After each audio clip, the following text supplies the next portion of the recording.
សន្សំភ្លើងបានក្តៅសន្សំខឹងបានទុកសន្សំធម៌បានត្រជាក់ចិត្តសន្សំបុណ្យបានសេចក្តីសុខហ្នឹងហើយចឹងបើញាតិញោមទម្លាប់សន្សំខឹងសំគុំសំស្អប់វាក្តៅយើងហ្នឹងញាតិញោមវាអត់ក្តៅគេទេចឹងទម្លាប់ចិត្តវិញសន្សំធម៌សន្សំសតិបញ្ញាច្បាស់ណាញាតិញោមណាសំរឿយញាតិញោមណាមិនមែនធ្វើបន់ម្ដងអាត្មាឯងមុនញោមផងមិនហាក់សួរថាព្រះអង្គធ្វើបន់អីម្ដងឲ្យបានច្រើនហ្មងហើយកុំឲ្យពិបាកធ្វើបន់ច្រើនដងញាតិញោមនៅភ្នំពេញ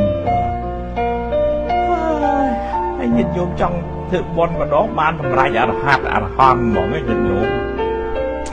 អានឹងវាដូចទឹកស្រក់តក់ទឹកថ្នោតចឹង